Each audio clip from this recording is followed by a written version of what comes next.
Sir, കഴിഞ്ഞ ദിവസം ബഹുമാനപ്പെട്ട പൊതുമരാമത്ത് മന്ത്രി ശ്രീ മുഹമ്മദ് റിയാസ് വൈക്കം മുഹമ്മദ് ബഷീറിനെ കോട്ട് ചെയ്യുണ്ടായി.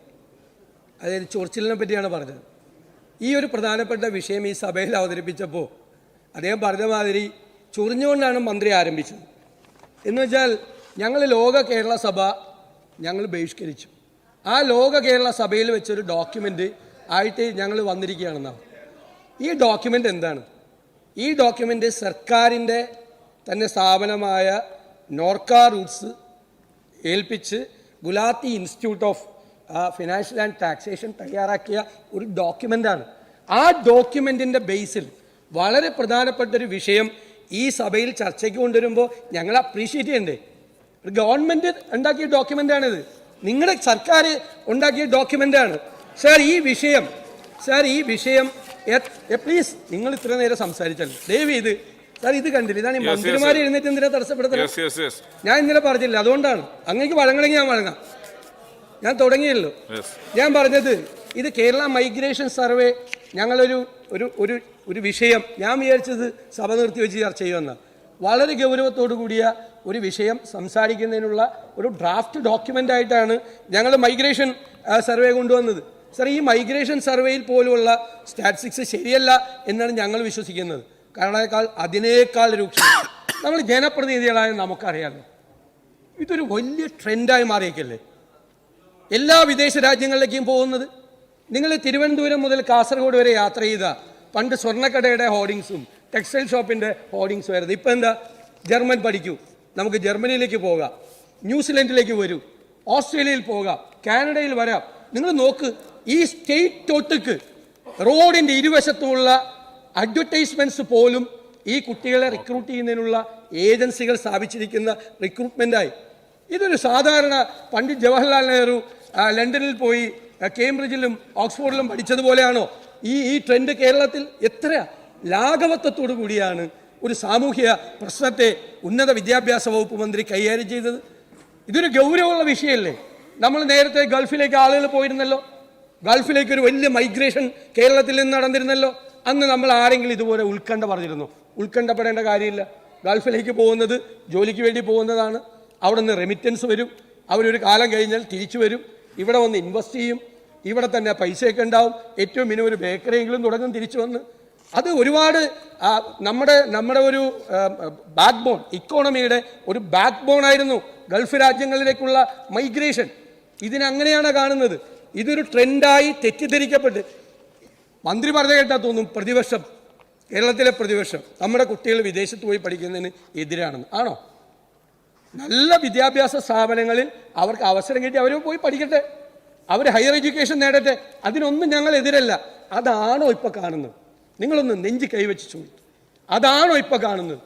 വീട് മുഴുവൻ പണയപ്പെടുത്തി 35 ലക്ഷം രൂപ 45 ലക്ഷം രൂപ വാങ്ങിച്ച് ഏത് സ്ഥാപനത്തിലാണ് പോകുന്നതെന്ന് അപ്പോൾ അവങ്ങൾക്ക് അറിയില്ല. ഞാൻ എൻ്റെ മുമ്പിൽ വരുന്ന കുട്ടികളോട് ചോദിക്കാം. ഇപ്പം കാനഡയിൽ യൂണിവേഴ്സിറ്റി പോയി പഠിച്ചാൽ നല്ല, ഒരു കുഴപ്പമില്ല. അവിടെ നമ്മുടെ ഇവിടുത്തെ ഏറ്റവും നിലവാരം കുറഞ്ഞ സ്ഥാപനത്തിനേക്കാൾ നിലവാരം കുറഞ്ഞ സ്ഥാപനത്തിലേക്ക് കുഞ്ഞുങ്ങൾ പലരും പോകുന്നു. അത് നിങ്ങളറിയാമോ? അവിടെ എവിടെയാണ് പോകുന്നതെന്ന്? അവിടെ പോയി പഠിച്ചിട്ട് അവിടെ ഒരു സൈഡ് ജോലി കിട്ടാതേക്ക് ഇവിടെ നിന്ന് വിളിച്ചിട്ട് അവിടുത്തെ മലയാളി അസോസിയേഷനോട് റെക്കമെൻഡ് ചെയ്യണമെന്ന് പറയുന്ന മാതാപിതാക്കളാണ്. ഈ 35-40 ലക്ഷം രൂപ എല്ലാ വീടുകളിൽ പോവുകയാണ്. ഇത് കേരളത്തിൽ നിന്ന് സൈഫൺ ചെയ്തു പോകുന്ന ഒരു ഹ്യൂജ് എമൗണ്ടാണ്. 2000-3000 കോടി രൂപ ഒരു വർഷം. അത് അടുത്ത വർഷം ആകുമ്പോൾ അത് 5000 കോടിയാവും പോവുകയാണ്. നേരത്തെ പണ്ട് നമുക്കൊരു പ്രശ്നം ഉണ്ടായി. ഇപ്പോൾ 100 കോടി രൂപയുടെ ഒരു വികസന പ്രവർത്തനം കൊച്ചി സിറ്റിയിൽ വന്നാൽ നമുക്കൊരു സമാധാനം ഉണ്ടായിരുന്നു. ഒരു ബിൽഡിംഗ് വന്നാൽ 50 കോടി രൂപ അതിൻ്റെ ലേബർ ചാർജ് ഇനത്തിൽ കൊച്ചിയിലും പരിസര പ്രദേശത്തുള്ള കെട്ടിട നിർമ്മാണ തൊഴിലാളികളുടെ വീട്ടിലേക്ക് പോകും. ഇപ്പോൾ പോകുന്നുണ്ടോ? ഇപ്പോൾ 50 കോടിയുടെ 10% നമുക്ക് കിട്ടും. 90% പോകുന്നത് ബംഗാളിലേക്കും ഒറീസയിലേക്കുമാണ്. പൈസ സൈഫൺ ചെയ്ത് പോവുകയാണ്. കേരളത്തിൻ്റെ ഇക്കോണമി, ഒരു സർക്കുലർ ഇക്കോണമി ഉണ്ട് കേരളത്തിൽ, അത് പോവുകയാണ്. ഇതിൻ്റെ സോഷ്യൽ ഇമ്പാക്റ്റ് എന്താണ്? സോഷ്യൽ ഇമ്പാക്റ്റ് ഇന്ന് വളരെ പ്രധാനപ്പെട്ട ദിവസമാണ് sir. July 11 world population day ആണ്. World population day. ഇന്ത്യ ലോകത്തിലെ ഏറ്റവും കൂടുതൽ പോപ്പുലേഷനുള്ള രാജ്യമായി മാറിയിരിക്കുകയാണ്. 1.44 ബില്യനാണ്. ലോകത്താകെ 8.1 ബില്യൺ പോപ്പുലേഷനുള്ള സമയത്ത് ഇന്ത്യയിലെ പോപ്പുലേഷൻ നമ്പർ 1 ആണ്. പോപ്പുലേഷൻ നമ്മൾ ചെറുപ്പത്തിൽ പഠിച്ചത് അയ്യോ ഫാമിലി പ്ലാനിങ് വേണം, കൺട്രോൾ ചെയ്യണം, മറ്റൊരാൾ. ഇന്ന് ലോകം ചർച്ച ചെയ്യുന്നത് ഏറ്റവും നല്ല പോപ്പുലേഷനുള്ള രാജ്യങ്ങൾ അവർക്കൊരു ഡെമോഗ്രാഫിക് ഡിവിഡൻഡ് ഉണ്ടെന്നാണ് അല്ലേ? ഡെമോഗ്രാഫിക് ഡിവിഡൻഡ് കാരണം അവരുടെ യങ്ങർ ജനറേഷൻ അവരാണ് വർക്കിംഗ് ഏജ് പോപ്പുലേഷൻ എന്ന് പറയും. അവരാണ്, അതായത് ഡിപ്പെൻഡൻറ്റ് പോപ്പുലേഷനേക്കാൾ കൂടുതൽ വർക്കിംഗ് ഏജ് പോപ്പുലേഷൻ, ആശ്രിതരായ ആളുകളേക്കാൾ കൂടുതൽ വർക്കിംഗ് ഏജ് ഉള്ള ഒരു പോപ്പുലേഷൻ ഉള്ളതാണ് ഒരു രാജ്യത്തിൻ്റെ മഹത്വം. അതാണ് ഡെമോഗ്രാഫിക് ഡിവിഡൻഡ്. സർ, ഈ മൈഗ്രേഷൻ, ഈ ഒരു നിയന്ത്രണവുമില്ലാത്ത ഈ മൈഗ്രേഷൻ നമ്മുടെ ക്രീമായിട്ടുള്ള കുട്ടികളെ നമുക്ക് വല്ലാതെ നമുക്ക് നഷ്ടപ്പെടുകയും നമ്മുടെ ഡെമോഗ്രാഫിക് ഡിവിഡൻഡ് നമ്മളെ ഇല്ലാതാക്കുകയും ചെയ്യും എന്നുള്ള യാഥാർത്ഥ്യം നമ്മൾ അറിയണം. സർ, അതുപോലെ ഇത് നോൺ GCC രാജ്യങ്ങളിലേക്കാണ് ഏറ്റവും കൂടുതൽ ഇപ്പോൾ പോകുന്നത്. ഞാൻ നേരത്തെ പറഞ്ഞല്ലോ, ഗൾഫ് രാജ്യങ്ങളിലേക്ക് പോയാൽ അവർ തിരിച്ചു വരും. നമുക്ക് ഒരുപാട് സഹായം ഉണ്ടായിരുന്നു, റെമിറ്റൻസ് ഉണ്ടായിരുന്നു. ഇത് റെമിറ്റൻസ് ഉണ്ടാവുമോ? നിങ്ങൾ നോക്ക്, അതിൻ്റെ സോഷ്യോ ഇക്കണോമിക് ഇമ്പാക്റ്റാണ് മാത്യു കോളനാടനോട് പറഞ്ഞത്. സോഷ്യോ ഇക്കണോമിക് ഇമ്പാക്റ്റ് എന്താ? ഇക്കണോമിക് ഇമ്പാക്റ്റ് ഈ പൈസ അങ്ങോട്ട് പോകുന്നതല്ല, അവിടെ നിന്ന് ഇങ്ങോട്ട് വരുന്നില്ല. അവിടെ പോയി ഒരു ജോലി ആയാൽ അവർ സാധാരണ സെറ്റിൽഡ് ആവും. ഒരു വീട് വാങ്ങിച്ചു കഴിഞ്ഞാൽ പിന്നെ ലൈഫ് ലോങ് ഡെറ്റാണ്. പിന്നെ അവരവിടെ സെറ്റിൽ ചെയ്യാണ്. കാരണം നമ്മളെക്കാളും നല്ല വെൽഫെയർ മെഷേഴ്സും പെൻഷനും സംവിധാനങ്ങളുണ്ട്. തിരിച്ചു പോരുന്നില്ല, തിരിച്ചു ഇവർ വീട്ടുകാരെ കൊണ്ടുപോവാണ്, മാതാപിതാക്കളെ. സത്യനന്ദിക്കാടിൻ്റെ മനസ്സിനക്കരെ എന്നുള്ള സിനിമയിൽ KPSC ലളിതയുടെ ഒരു കഥാപാത്രം പറയുന്നുണ്ട്. അപ്പോൾ ഷീലയുടെ കഥാപാത്രം ചോദിക്കുന്നുണ്ട്, നിനക്ക് വലിയ സന്തോഷമായാലും നിന്നെ മക്കൾ കൊണ്ടുപോകാൻ. അപ്പോൾ അമ്മ പറയുന്നൊരു വാചകമുണ്ട്, എന്നോട് ഇഷ്ടമുണ്ടായിട്ട് കൊണ്ടുപോകുന്നതല്ല, അവിടെ മക്കളെ നോക്കാൻ ആരുമില്ല, മക്കളെ നോക്കാൻ ആളെ വെക്കണമെങ്കിൽ വലിയ ശമ്പളം കൊടുക്കേണ്ടി വരും, അതുകൊണ്ടാണ് എന്നെ കൊണ്ടുപോകുന്നതെന്ന് ആ കഥാപാത്രം പറയുന്നുണ്ട്. ഞാൻ കോളേജിൽ പഠിക്കുമ്പോൾ N. മോഹനൻ്റെ ഒരു മനോഹരമായ കഥയുണ്ടായിരുന്നു, മകൻ എന്ന് പറഞ്ഞു. ഒറ്റ മകൻ, ഓർമ്മയില്ലേ? ആ മകൻ പോകുന്നതിൻ്റെ, ഞാൻ പറഞ്ഞ കുട്ടികളൊന്നും വിദേശത്ത് പോയോ അമേരിക്കയിലോ യൂറോപ്പിലോ പോയി പഠിച്ച് സെറ്റിലാകുന്നതല്ല ഇഷ്യൂ. ഇവരെങ്ങോട്ടാണ് പോകുന്നത്, ഏത് രീതിയിലാണ് പോകുന്നത്, എന്തുകൊണ്ട് ഇങ്ങനെ ഒരു മൈഗ്രേഷൻ, വല്ലാത്ത രീതിയിലുള്ള ഒരു മൈഗ്രേഷൻ ഉണ്ടാകുന്നു. ഒരു ഏജൻസി മാത്രം 7000 പേരാണ് ഈ കഴിഞ്ഞ വർഷം വിട്ടത്. എവിടേക്കാണ് അവർ പോകുന്നത്? നമ്മുടെ കുട്ടികളല്ലേ പോകുന്നത്. നല്ല സ്ഥാപനത്തിൽ പോയിട്ടാണോ പഠിക്കുന്നത്? അവിടെ അവർ സെറ്റിൽഡ് ആവുന്നുണ്ടോ? ഇപ്പോൾ പറഞ്ഞല്ലോ കെയർ ഹോംസിൻ്റെ കാര്യം, മിക്കവാറും കുട്ടികൾക്ക് കെയർ ഹോംസിലാണ് ജോലി. കെയർ ഹോംസിലെ ജോലി മോശമാണെന്നൊന്നും അല്ല ഞാൻ പറയണം, ജോലിയെക്കുറിച്ചുള്ള അങ്ങനത്തെ മോശം ധാരണയൊന്നുമില്ല. പക്ഷേ നമ്മൾ വീട്ടുകാർ ധരിക്കുന്നത് പോലെ അവിടെ സർവ്വസുഖമാണ്, അങ്ങോട്ട് പോയാൽ എന്നുള്ളൊരു തെറ്റിദ്ധാരണ കേരളത്തിൽ ഉണ്ടാകുന്നു. ഇവിടെ നിന്ന് രക്ഷപ്പെടണം എന്നുള്ള ഒരു സംഭവം ഉണ്ടാകുന്നു. സർ, പല കാരണങ്ങളുണ്ട്. അൺഎംപ്ലോയ്മെൻ്റ് റേറ്റ് എന്താ കേരളത്തിൽ? ഇന്ത്യയിലെ നമ്പർ 1 ആണ് അൺഎംപ്ലോയ്മെൻ്റ് റേറ്റ്, തൊഴിലില്ലായ്മ നിരക്ക് കേരളത്തിൽ. എതിരെ പീരിയോഡിക് ലേബർ ഫോഴ്സ് സർവേ ഇപ്പോൾ റിപ്പോർട്ട് വന്നതാണ്. കേരളത്തിലെ 31.8% കേരളത്തിലെ unemployment rate. National average 17%. National average തന്നെ സ്വാതന്ത്ര്യത്തിന് ശേഷമുള്ള എക്കാലത്തെയും വലിയ അൺഎംപ്ലോയ്മെൻ്റ് റേറ്റാണ്. കേരളത്തിൻ്റേത് ഏകദേശം അതിൻ്റെ ഇരട്ടിയുടെ അടുത്ത് വരുന്ന തരത്തിൽ 31% അൺഎംപ്ലോയ്മെൻ്റ് റേറ്റ് കേരളത്തിലുണ്ട് എന്നുള്ള യാഥാർത്ഥ്യം നമ്മൾ തിരിച്ചറിയണം. സർ, അതുപോലെ യൂണിവേഴ്സിറ്റിയെക്കുറിച്ച് പറഞ്ഞു, ഞാനത് തർക്കിക്കാനൊന്നും പോകുന്നില്ല. കാരണം ഞങ്ങൾ ഈ വിഷയം കൊണ്ടുവന്നത് സർക്കാരിനെ പ്രതിക്കൂട്ടിൽ നിർത്താനോ അല്ലെങ്കിൽ സർക്കാരിനെതിരായിട്ട് ആക്ഷേപം ചൊരിയാനൊന്നും അല്ല കൊണ്ടുവന്നത്. പക്ഷെ യൂണിവേഴ്സിറ്റി എല്ലാത്തിലും മന്ത്രി 2-3 യൂണിവേഴ്സിറ്റിയുടെ A+ എന്ന് പറഞ്ഞാൽ തീരുന്നതാണ്. സർ, കേരളത്തിലെ 10 സർവകലാശാലകളിൽ വൈസ് ചാൻസലർമാരില്ല, ഇൻചാർജ് ഭരണമാണ്. എത്ര കോളേജുകളിലാണ് പ്രിൻസിപ്പൽമാരില്ലായിരുന്നു? ഗവൺമെൻറ് കോളേജുകളിൽ പ്രിൻസിപ്പൽമാരില്ലായിരുന്നു. നമ്മൾ പഠിക്കുമ്പോൾ ഫിസിക്സിനും കെമിസ്ട്രിക്കും BSc അഡ്മിഷൻ കിട്ടണമെങ്കിൽ ഒരു 95% മാർക്ക് വേണം. എന്നാലും നല്ല കോളേജിൽ കിട്ടാൻ ഭയങ്കര പാടാണ്. നിങ്ങൾക്ക് കേരളത്തിലെ പ്രധാനപ്പെട്ട കോളേജുകളിൽ BSc ഫിസിക്സിലെയും കെമിസ്ട്രിയിലെയും സീറ്റുകൾ ഒഴിഞ്ഞിടക്കുകയാണ്. MSc പോസ്റ്റ് ഗ്രാജുവേഷൻ പ്രധാനപ്പെട്ട കോഴ്സുകളിലെ പോസ്റ്റ് ഗ്രാജുവേഷൻ കോഴ്സുകൾ പല പ്രധാനപ്പെട്ട കോളേജുകളും നിർത്തുകയാണ്. സർ, എഞ്ചിനീയറിംഗ് കോളേജുകൾ കേരളത്തിൽ പൂട്ടിക്കൊണ്ടിരിക്കുകയാണ്, ഓരോ വർഷവും പൂട്ടിക്കൊണ്ടിരിക്കുകയാണ്. പല എഞ്ചിനീയറിംഗ് കോളേജുകളിലും ില്ലാത്ത ഒരുപാട് സ്വാശ്രയ കോളേജുകളൊക്കെ മുൻ ഭരണാധികാരികളുടെ കാലത്ത് അനുവദിച്ചതിന്റെ ഭാഗം കൂടിയാണ് ചിലത് പൂട്ടിപ്പോകേണ്ടതായി വരുന്നത്. സർവൈവൽ ഓഫ് ദ ഫിറ്റസ്റ്റ് ഉണ്ടല്ലോ, മോശപ്പെട്ട പഠന സാഹചര്യങ്ങൾ നിലനിൽക്കുന്ന സ്ഥാപനങ്ങൾ പൂട്ടിപ്പോകേണ്ടി വരും. ഞാൻ വീണ്ടും വൈക്കം മുഹമ്മദ് ബഷീറിനെ കോട്ട് ചെയ്യണ്ട.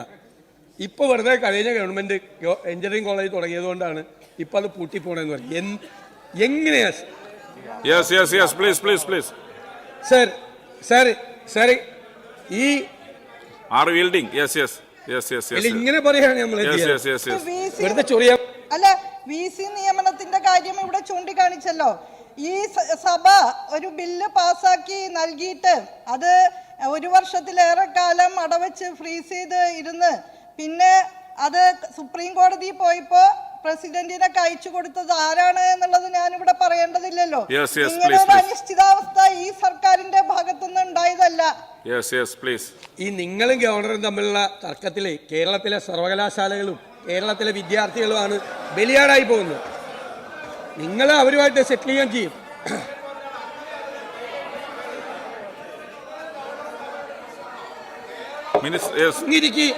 അങ്ങിരിക്കി ഞാൻ വഴങ്ങിയില്ലല്ലോ. അങ്ങ് വഴങ്ങുന്നുണ്ടോ? അങ്ങ് വഴങ്ങുന്നുണ്ടോ? ഇല്ല. യെസ്, അങ്ങ് വഴങ്ങുന്നില്ല. യെസ്. അവിടെ പ്ലീസ്. സാർ, എന്റെ അനുവാദം വേണ്ട സാർ. ഞാൻ മന്ത്രിക്ക് 2 പ്രാവശ്യം വഴങ്ങി. അതിനു മുമ്പ് തന്നെ ഈ ധനകാര്യമന്ത്രി എഴുന്നേറ്റ് സംസാരിച്ചു തുടങ്ങാണ്. ഇങ്ങനെയാണോ? അങ്ങ് എഴുന്നേറ്റാൽ ഞാൻ വഴങ്ങാം. അങ്ങ് സംസാരിച്ചു തുടങ്ങാം. സാർ, കഴിഞ്ഞ ദിവസം മുഴുവൻ സംഭവിച്ചതാ. അങ്ങ് ഇന്നലെ പറഞ്ഞില്ലേ? ഇതിപ്പോ കണ്ടില്ലേ? അങ്ങ് കണ്ടില്ലേ? ധനകാര്യമന്ത്രി ഏതായാലും ബഹുമാനപ്പെട്ട പ്രതിപക്ഷ നേതാവ് ഇന്നലെ FM വഴങ്ങിന് അങ്ങ് വഴങ്ങുന്നുണ്ട് ഇപ്പൊ.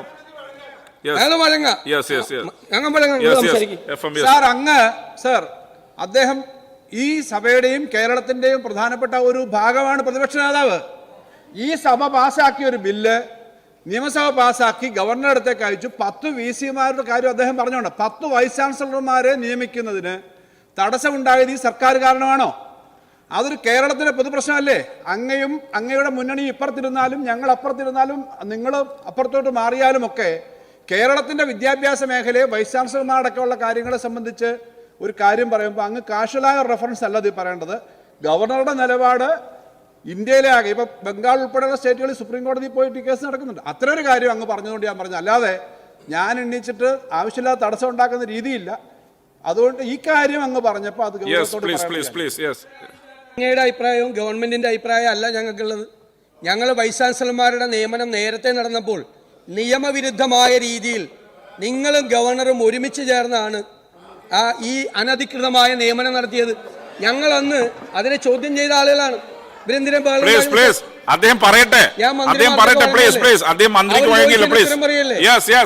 സാർ, അവര് ഞങ്ങൾ അന്ന് 2 പേരെ എതിർത്തു.